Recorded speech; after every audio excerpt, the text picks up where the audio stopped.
Ola a todos e todas. Neste vídeo imos ver algúns exemplos das tendencias en revistas académicas. Aquí temos unha revista que dá información sobre os tempos no proceso de publicación e tamén dá información sobre o ratio de aceptación. Vemos que aceptan un 16,7% dos traballos orixinais que reciben. Outra tendencia é o desenvolvemento e elaboración de políticas sobre o uso de intelixencia artificial. Estas políticas afectan aos autores e tamén revisores e editores. Aquí temos un exemplo dunha declaración do uso de intelixencia artificial nun artigo.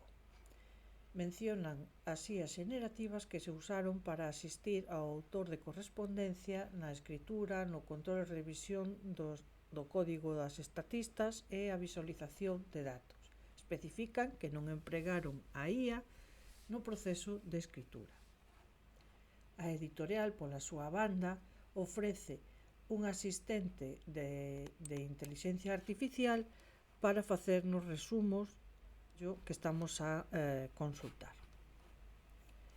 Neste artigo podemos ver outros elementos que cada vez son máis habituais nos últimos anos. Un deles é a taxonomía a crédito, que especifica as tarefas de cada unha das persoas autoras no traballo, e tamén a declaración da disponibilidade dos datos empregados para a elaboración do artigo. Ofrécenos neste caso un DOI. Tamén hai cada vez máis declaracións en editoriais sobre o uso da inclusión, diversidade e accesibilidade. Finalmente, hai que ter en conta a relación entre os ODS da UNESCO, os Obxectivos de Desenvolvemento Sostible, e o contido dos artigos. Hai bases de datos que xa recollen esta información.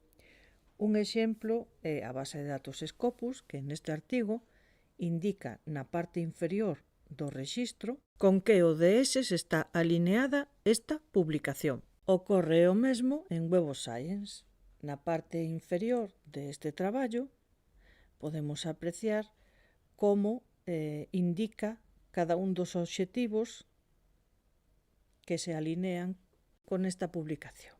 Ata aquí chegamos con este pequeno repaso sobre as tendencias na publicación académica.